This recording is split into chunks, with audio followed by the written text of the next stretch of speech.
가집니다.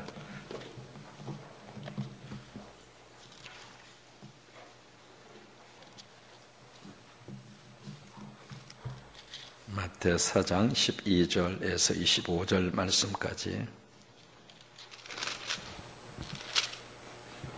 한 절씩 교독하십니다. 예수께서 요한이 잡혔음을 들으시고 갈릴리로 물러가셨다가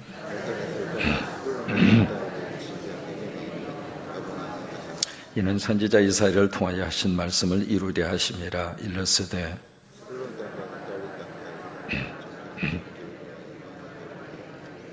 흑암에 앉은 백성이 큰 빛을 보았고 사망의 땅과 그늘에 앉은 자들에게 빛이 빛이었도다 하였느니라.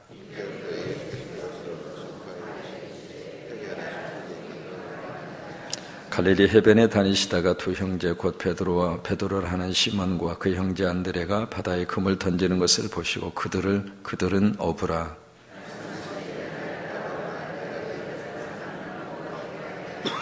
그들이 곧 그물을 버려두고 예수를 따르니라.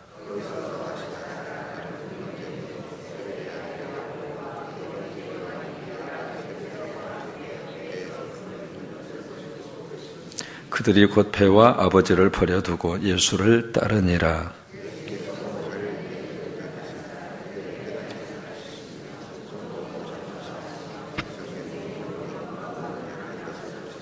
그의 소문이 온 수리아에 퍼진지라. 사람들이 모든 앓는 자 곧 각종 병에 걸려서 고통당하는 자, 귀신 들린 자, 간질하는 자, 중풍병자들을 데려오니 그들을 고치시더라.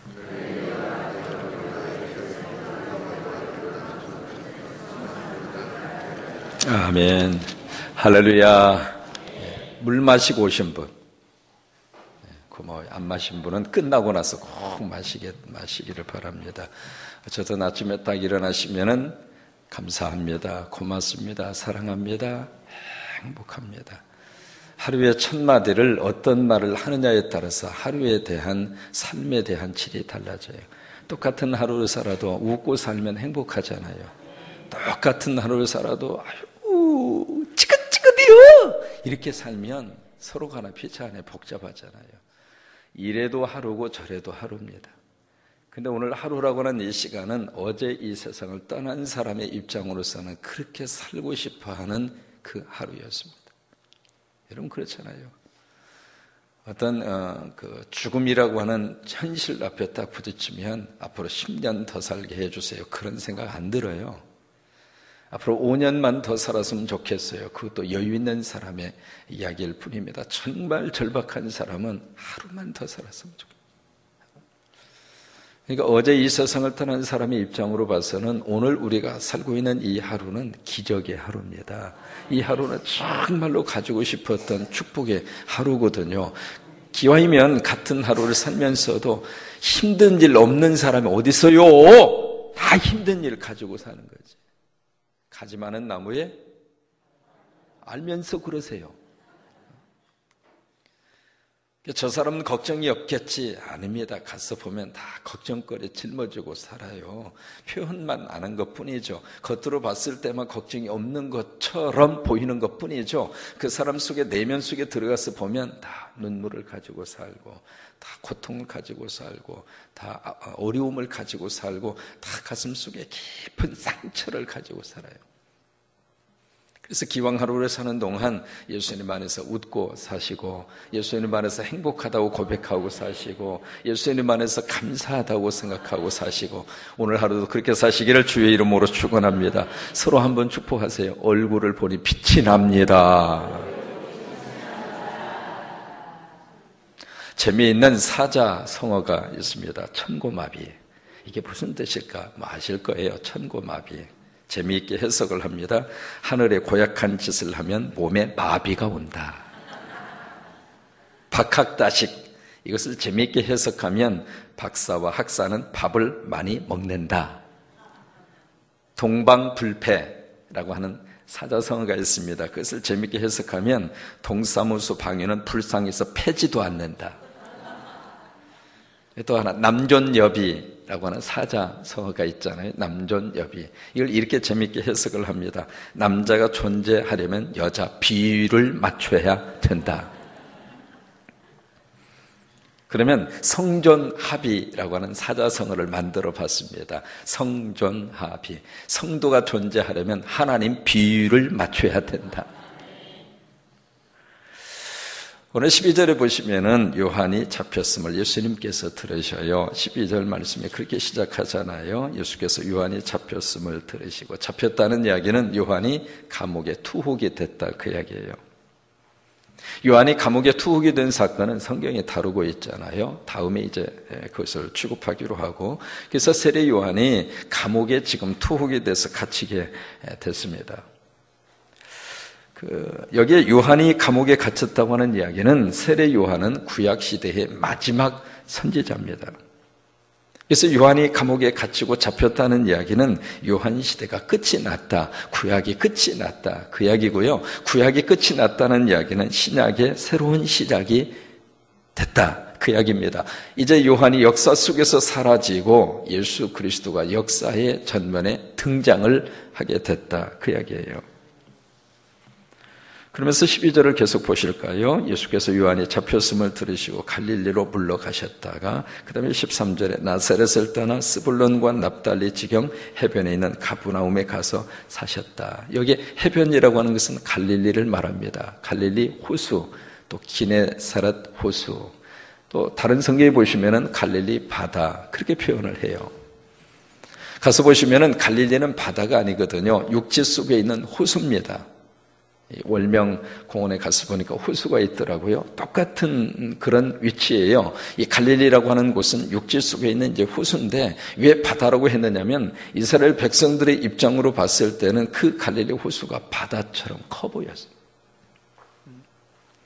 그래서 이제 다른 성경에 보시면은 갈릴리 호수, 기네사렛 호수, 갈릴리 바다, 그게 혼용돼서 같은 지역을 그렇게 부르고 있습니다. 그래서 그 갈릴리 해변, 갈릴리 바다, 갈릴리 호수, 그 근처에 있는 가버나움, 그곳에서 예수님이 사십니다. 여기 보시면은 예루살렘은 잘 사는 동네이고 수도권 지역이고 우리식으로 말하면 강남권입니다. 그게 예루살렘이에요. 여러분 군산에도 그런 지역이 있다고 좀 들었어요. 새로 막 신도시가 개발이 되면서 그쪽 지역으로 이렇게 옮겨지는 현상을 볼 수가 있잖아요. 그리고 이 갈릴리라고 하는 지역은 변방이에요. 지금으로 말하면 달동네고요. 또 하나 쪽방촌입니다. 지금 각 도심마다 구도심은 상당히 공동화 현상이 빠르게 진행이 되어지고 있고, 새롭게 개발이 되어지는 그쪽 지역으로 모든 인구뿐만이 아니라 상권도 그쪽으로 옮겨져가는 현상을 우리들이 볼 수 있잖아요. 근데 예수님의 사역은 크게 둘로 구별을 할 수가 있어요. 하나는 예루살렘, 하나는 갈릴리. 근데 마태나 마가나 누가는 예수님의 갈릴리 사역을 주로 다루고 있고, 요한은 예수님의 예루살렘 사역을 주로 다루고 있습니다.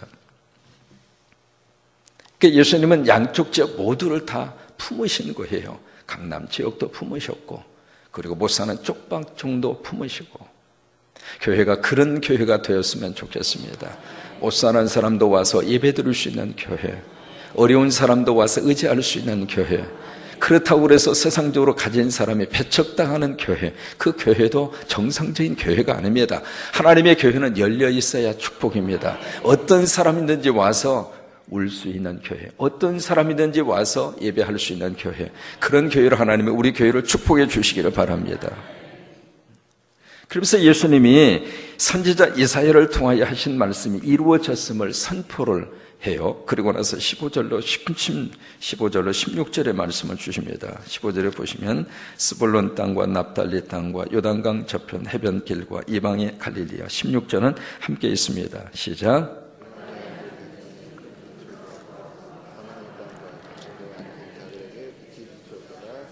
예, 성경 읽을 때 몇 번 말씀드려요. 꼭 여기서 나오는 소리로, 그리고 크게 외치셔야 돼요. 왜냐하면 이 말씀을 이렇게 읽으실 때 그 말씀을 내가 들어요.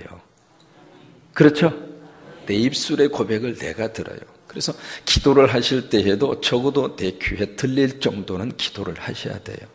또 찬송을 할 때에도 적어도 내가 내는 소리를 내가 들을 수 있을 정도로는 소리를 내셔야 돼요. 그냥 입만 딸싹딸싹 하면서 소리 없이 하지 마시고 그 소리를 내가 들을 수 있을 정도의 소리는 내셔야 되거든요. 또 하나, 이 말씀을 읽으면은 하나님이 들으셔요. 그리고 이 말씀을 읽으면 마귀와 사탄이 들어요.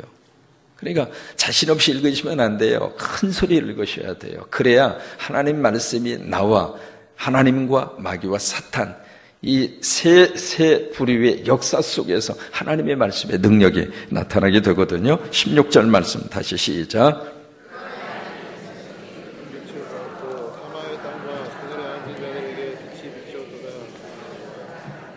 여기 빛이라고 하는 단어가 두 번 나오잖아요. 첫째는 큰 빛이라고 표현이 되어져 있고 두 번째는 빛이라고 하는 단어로 표현이 되어 있습니다. 여기에 빛이라고 하는 것은 예수 그리스도입니다. 흑암에 앉아있는 백성, 지금 어두움 가운데 있는 사람, 지금 고통과 눈물 속에 있는 사람, 또 사망의 땅과 그늘에 앉은 자들에게 예수 그리스도의 빛이 그들에게 비친 거예요. 어둠이라고 하는 것은 우리가 싸울 대상이 아닙니다. 물리칠 대상이에요. 여러분, 어둠 속에 들어가서 막 내가 싸운다고 그래서 어둠이 없어지지 않아요. 그렇다면 어떻게 하면 되는가? 스위치를 올리면 돼요. 여기 스위치를 내리면 한순간에 교회당이 껌껌한 곳으로 바뀌어지고 말잖아요. 그건 왜 그래요? 빛이 없으니까 그래요.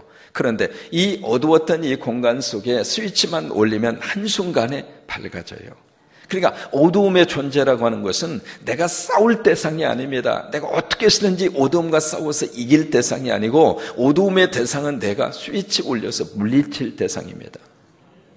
믿음의 사람들은 믿음의 스위치를 올리면 마귀와 사탄과 어두움이 물러갑니다. 기도의 스위치를 올리면 내 속에 있는 걱정과 근심에 어두움의 권세가 떠나가게 되어져 있습니다.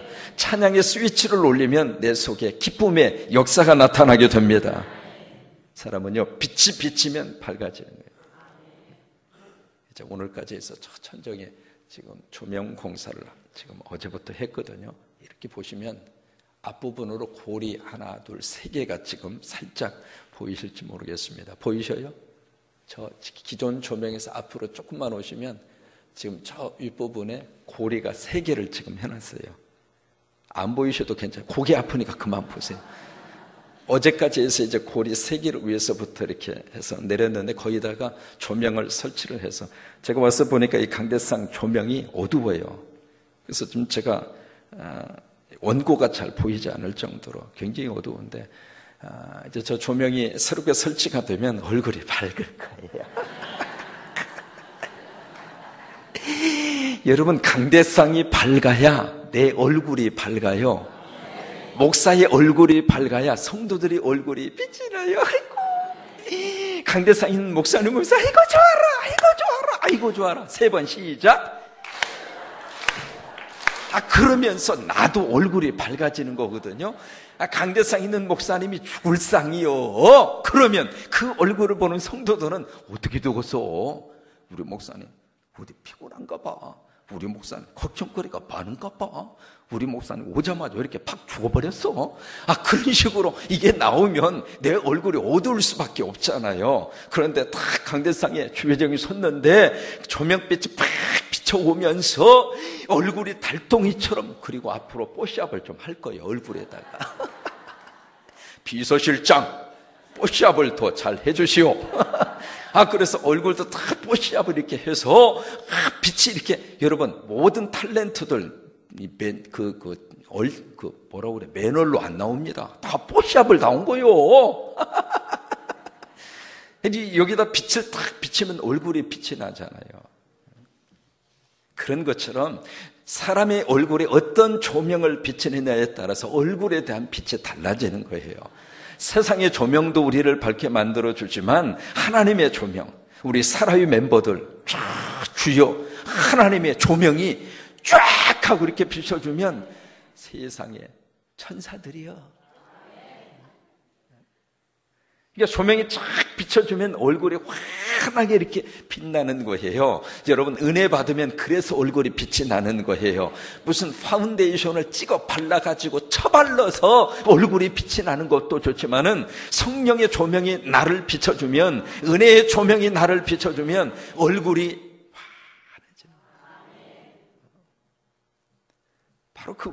바로 그거예요. 스볼론 땅, 납달리 땅, 가장 변방 지역에서 사는 것이 얼마나 고달프고 힘들어요. 하루하루 사는 것 자체가 너무 고통스러운데 거기에 예수님의 빛이 쫙 비치니까 세상의 삶은 고달퍼도 마음은 하나님의 축복으로 채워진 거예요. 세상의 삶은 문제 속에서 살지만은 그러나 희망이 생겼어요. 꿈이 생겼어요. 살아가야 할 이유가 생겼어요. 그러니까 얼굴이 밝은 거예요. 그래서 예수 믿는 사람은 유머 감각도 좋아야 돼요. 얼굴을 밝게 살려면, 웃고 살려면은 유머 감각도 좀 있어야 사람이 웃고 살잖아요. 그러니까 좀 뭔가 이렇게 유머 감각을 서로가 좀 이렇게 개발을 해서 처음 만나면, 권사님 왜 아파트 값 올랐다? 뭐 그런 이야기는 하지 마세요. 괜히 열받치니까. 그리고 권사님 왜 우리 아들이 잘 됐다? 그런 이야기는 안 해도 소문 다 납니다. 그런 이야기는 조금 안 하셔도 괜찮아요. 왜? 괜히 배 아프잖아요. 그러니까 좋은 일은 이야기 안 하셔도 쫙 소문 다 나게 돼 있고, 우리들이 서로 나눌 이야기는 어떻게 하면 내가 만나는 사람을 어떻게 하면 행복하게 해줄까? 저는 우리 성광교회 교인들이 행복하다면 여기서 자빠질 용의가 있습니다. 우리 성광교회 교인들이 행복하다면 여기서 돼지 노릇 얼마든지 할 수 있습니다. 이게 나 만나서 저 사람이 행복할 수 있다면 나도 행복한 거잖아요. 그래서 유머 감각도 좀 이렇게 키워보고, 목사님 잘 안 됩니다. 연습 보세요. 오늘날 갑자기 이게 되겠습니까? 저도요, 부단한 연습의 결과입니다. 갑자기 된 게 아니거든요. 그러니까 유머스러운 것도 하나씩 딱 몰래 이렇게 적어가지고 살짝 보면서, 집사님 왜 조금만 기다려봐, 이렇게 하면서. 어부들이 가장 싫어하는 가수가 있대야. 누구요? 기다려봐. 배철수? 이 유머스러운 것을 좀 이렇게 개발을 해서 성도들을 서로 만날 때마다 나 때문에 저 사람이 웃을 수 있도록, 나 때문에 저 사람 열받치게 하지 말고, 나 때문에 저 사람 신경 쓰이게 만들지 말고, 그런 역사가 나타날 수 있게 되기를 바랍니다. 여러분, 목사하고 거지하고 공통점 아세요? 목사하고 거지의 공통점 3가지가 있습니다. 첫째, 출퇴근 시간이 일정하지가 않아요. 두 번째는 목사하고 거지 뭔가를 들고 다녀요. 세 번째, 오라는 데는 없는데 갈 데는 많아.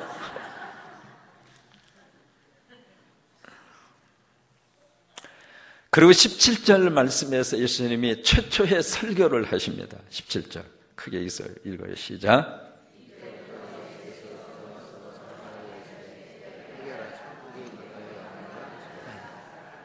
여기서 예수님이 이제 설교를 하셔요. 설교를 하시는데, 여러분, 그 예수님의 이 첫 번째 설교가 아주 중요한 내용을 가지고 있습니다. 물론 이제 세례 요한의 설교도 비슷한 설교를 가지고 있습니다만은, 예수님의 첫 번째 설교의 내용이 이 땅에 와서 예수님이 하고 싶은 사역을 압축하고 있는 거예요. 첫 번째 설교가. 그래서 처음 첫 번째 설교가 굉장히 중요한 거예요. 제가 이 재단에 와서 첫 번째 설교를 언제 했어요? 새벽에 했어요. 그게 왜냐하면 그게 제 목회의 가장 중요한 중심이기 때문에 새벽에 한 거예요. 그렇다고 해서 주일이 소홀히 여긴다, 그 말이 아닙니다. 모든 목회 사역이 이루어지는데 그 목회 사역 가운데 적어도 차상영 목사는 어떤 영성을 가지고 이 교회를 목회하겠습니다. 그것을 몸으로 보여주고 그리고 구체적으로 보여주는 것이 첫 번째 설교입니다. 그래서 앞으로 저와 여러분이 함께 믿음 생활하면서 저도 그러고 여러분도 그러고, 저도 새벽을 깨우는 일에 대해서는 열심을 낼 것입니다. 그래서 새벽 재단은 애지간해서는 제가 재단을 강사를 잘 안 세웁니다. 특별한 경우, 예를 들면 선교사님이 갑자기 오셨다거나 그런 경우면 제가 강단을 세우고, 새벽 강단은 제가 거의 지금까지 새벽 강단은 제가 반드시 지켰어요. 그 이유가 있습니다. 저는 새벽에다가 목회적인 생명을 걸어요. 그게 이제 제 목회의 모습이기 때문에 그래요. 어느 정도 새벽에다가 제가 중점을 두었냐면, 이민 목회를 할 때 새벽에 장로 임직식을 했습니다. 그랬더니 새벽 순서 맡은 분 오면서 투덜거리더라고. 차 목사, 별난 목사 다 봤어. 무슨 놈의 장로를 새벽에 세우냐. 그래서 나는 새벽이 난 중요하다. 왜? 하나님 앞에 거룩한 임직을 받는데 사람들에게 보이는 것도 중요하지만은 나는 이 새벽에 정말 새벽을 깨워서 나와 같이 갈 사람이 필요하다. 나하고 같은 심정을 가진 사람이 필요하다. 그래서 나는 새벽에 임직한다. 또 하나, 장로를 임직을 할 때 저는 머리에다가 손을 잘 얹지 않았어요. 왜? 발을 잡고 안수했어요. 발. 당신은 발장로가 되시오. 다 그런 건 아닌데 머리에다 해보니까 머리만 커져가지고 우리 교회 말고 그래서 머리만 커지니까 이게 상당히 복잡해요. 그래서 순간적으로 예수님은 제자들 안수할 때 발을 붙잡고 하셨더라고요. 세족식이 발 안수잖아요. 그래서 예수님이 하신 것처럼 나는 발을 붙잡고, 그랬더니 발을 붙잡고 안수한다고 그러니까 발 씻고 왔더라고. 아니, 구두 신고 거기다 안수할 수는 없잖아요. 그래서 발을 붙잡고 이제 안수를 하는데, 발을 탁 붙잡고, 여러분 발을 붙잡고 하려면 내가 무릎을 꿇어야 돼요. 서 있는 상태에서는 발을 붙잡을 수가 없는 거예요. 내가 무릎을 꿇으니까 나도 당신을 섬길 터이니 당신도 나와 함께 하나님을 섬깁시다, 그 이야기예요. 그렇잖아요. 그런 영적인 원리를 가지고 참 신기한 것을 발견을 했어요. 목사가 무릎을 꿇으면 성도도 같이 꿇어요. 목사가 서서 뻐개면, 뻐갠다는 말 써요? 목사가 어깨에 기부스를 하고, 목사가 이렇게 힘을 주면 성도들도 기부스를 하고 다녀. 전부 다 목에다 기부스 해가지고 이러고 다니는 거예요. 인사할 줄을 모르는 거예요, 이게. 근데 목사가 이렇게 고개를 숙이면 성도도 같이 고개를 숙이고, 목사가 무릎을 꿇으면은 성도도 같이 무릎을 꿇더라고요. 그래서 그 앞에 무릎을 딱 꿇고 발을 딱 붙잡고 기도하는 거예요. 하나님, 이분 발장로 되게 해주세요. 성도들을 위해서 열심히 뛰어다니는 발장로가 되게 하시고, 주님이 가고 싶어하는 선교지로 가는 발장로가 되게 하시고, 성도들의 눈물을 씻어줄 수 있는 발장로가 되게 하시고, 하나는 목사도 발목사가 되게 하시고, 장로도 발장로가 되게 하시고, 그러면 그것을 압축하면 발목하고 발장 아닙니까? 이해가 가세요? 이 압축 파일로 만들면, 줄이면 그렇게 되잖아요. 그러면 발장로가 되면 발집사도 나오잖아요. 발안수집사도 나오잖아요. 발권사도 나오잖아요. 발성도도 나오잖아요. 그러면 그 교회는 무슨 교회예요? 발교회가 되는 거죠. 그래서 발에다가 안수를 했어요. 그것은 진심을 담아서 그렇게 안수를 한 겁니다. 나도 성도들을 위해서 부지런히 뛰어다니는 발목사가 되기를 원해서 그렇게 한 것이고, 장로도 마찬가지거든요. 그런 모습으로 하나님 섬겨서 성도들의 마음속에, 야, 우리 장로님, 자, 옆에 있는 우리 장로님 보면서, 장로님 어디 계시나 빨리 눈 크게 보여. 자, 옆에 있는 장로님, 멀리 장로님한테 이러지 말고 옆에 있는 장로님한테. 장로님 확인하셨어요? 자, 장로님 보시면서 우리 장로님 시작. 장로님 스스로가 이러면 안 돼야. 교인이 이래야지. 다시 장로님은 가만히 계시고 교인들이 우리 장로님, 자, 시작.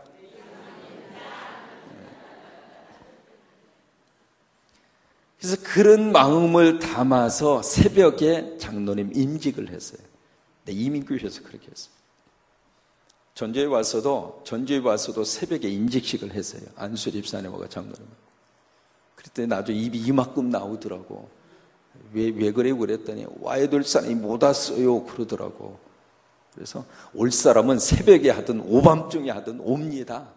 그랬어요. 그 정도로 저는 새벽의 영성이 축복의 영성이라고 하는 것을 내가 깨달았고, 하나님의 모든 축복의 통로가 있습니다. 여러분, 이 전개는 뭘 통해서 와요? 전선을 통해서 와요. 그냥 오는 게 아니거든요. 그런 것처럼 하나님의 거룩한 영성도 우리 안에 채널로 오는 채널이 있어요. 파이프가 있다 이 말이에요. 라인이 있다 이 말이에요. 그 라인을 나는 어디에서 찾았는가? 목사님마다 달라요. 다 그런 건 아니지만 적어도 저는 새벽에 통로를 통해서 그것을 찾았어요. 그래서 아무리 힘들고 고통스러운 일이 있다 할지라도 새벽에 영성을 가지면 세상을 살 수 있습니다. 그래서 첫 번 설교를 그래서 새벽에 와서 한 거예요. 새벽에. 괜찮죠? 그런 것처럼 예수님의 이 첫 번 설교, 이게 너무너무 중요합니다. 회개하라. 천국이 가까워져. 이게 예수님의 이 땅 위에서 하시는 예수님의 사역의 양대 축입니다. 첫째가 회개하라. 영어로 repent. 회개하라. 여러분, 회개라고 하는 단어 지난번에 잠깐 보여드렸습니다만은 아주 우리들이 인식을 잘 해야 할 단어 중에 하나가 회개입니다. 회개는 만약에 이 방향으로 이렇게 가는데 이게 길이 아니에요. 이 길로 가면은 내가 지금 열심히 가는 것만큼 마지막 결과가 안 좋아요. 그래서 이 길로 가다가 낭떠러지로 떨어져서 지옥 갈 수밖에 없는 그 길을 가고 있단 말이죠. 그렇다면 이 상태에서 이 길로 가면서 깨달아요. 이게 아닌데. 사람은 말이죠. 어떤 일이 터지기 전에 말부터 나갑니다. 그게 사람이에요. 그래서 평소에 나도 모르게 하고 있는 말이 있다면 그 말대로 사람은 되게 돼 있어요. 그러니까 이 길로 가면서 이러다 큰일 나지. 그런 말 할 때가 있습니까? 없습니까? 가끔 있어요. 그러니까 이 길을 가면서 스스로가 뭔가 느끼는 거예요. 이 상태로 계속 가다가 큰일 나겠지. 그렇게 인식을 하면서 이렇게 가면서 그걸 깨닫는 것이 회개가 아니에요. 깨닫는 게 중요하죠. 이 길이 잘못된 길이다. 그렇다면 이 길로 가다가 그런 생각이 들고 그런 느낌이 들었어요. 들어서 가면서 저리 가야 되는데 이것도 회개가 아니라고요. 그쪽을 바라보면서 이 길로 계속 가고 있는 것은 회개가 아니에요. 성경에서 말하는 회개는 이 방향으로 가던 이 자세와 이 방향과 이 시선, 이 길이 잘못된 길이라고 깨닫고 뭔가 느낌이 왔으면 돌아서는 거예요. 돌아서서 이 방향 보고 있는 것도 회개가 아닙니다. 이 방향으로 가는 게 회개예요. 저는 새로운 담임 목사가 와서 우리 삶 속에 뭔가 새로운 변화가 좀 일어날 수 있는 기회가 됐으면 좋겠어요. 가정에서 늘 인상 쓰고 막 시끄러운 소리 내고 조금만 저기 하면 막 손에 잡히는 대로 던지고 그냥 막 저기 그런 어떤 인생을 지금까지 살았다면 새로운 목사하고 나는 이제 그렇게 살지 않겠다. 나 하나 믿고 의지하고 살고 있는 내 안에 내가 행복하게 해주지 않으면 누가 행복하게 해주겠나? 그렇잖아요. 저는 우리 비서실장 볼 때마다 늘 고마워요. 비서실장이 차연자라고 하는 비서실장인데 말씀드렸잖아요. 책상도 다 그거 저쪽 교회에서 어느 집사님이 정성으로 짜준 책상이에요. 그 책상을 내가 안 쓰고 비서님에게 드렸어요. 그 정성 있는 책상은 비서님이 쓰시옵소서. 미국에서 전주로 올 때 참 고마웠어요. 그 안정된 직장, 집사람이 간호사이거든요.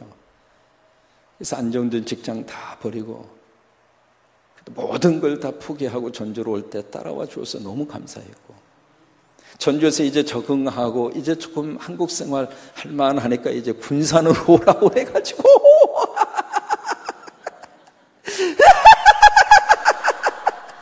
그래가지고 이제 군산까지 오게 됐는데 비서실장이 만약에 딴지를 걸으면 내가 어떻게 와요? 그런데 비서실장이 하자고 그러니까 그럼 가야죠. 그리고 와주는데 이뻐. 새로운 목사가 와서 새롭게 시작할 수 있는 기회를 하나님이 주셨어요. 뭔가 변화가 일어났으면 좋겠어요. 작은 것이라도 지금까지 못한 것이 있다면 가정 안에서 내가 내 아내를 대하는 내 태도에 있어서, 그리고 우리가 사회생활하는 그 사회생활, 직장생활, 그리고 내가 사업을 하는 그 관계 속에서 뭔가 모르게 새로운 목사가 왔을 때 그때 내 인생 속에 작은 것 하나라도 새로운 모습으로 이렇게 변화가 돼서 그것이 회개입니다. 그게 회개. 더 하고 싶은데 준비한 건 지금 많거든요. 많은데 이거 다 하다가 큰일 날 것 같아요. 그래서 그만할게요. 어차피 다음 주 또 해야 되니까. 이렇게 하다가 중단한 이유는 기대하시라 개봉박두 그겁니다. 금요일 날마다 이제 안수를 하는데요. 한 두어 번 이렇게 하다가 느낀 거가, 끝나시고 나서 차 타고 가시는 분이 계시더라고요. 그죠? 차 타고 가시는 분이 6시 10분에 기도 받으시라고 그랬더니 차를 놓칠까 봐서 가신다고 하는 이야기를 얼핏 들었어요. 그래서 그분들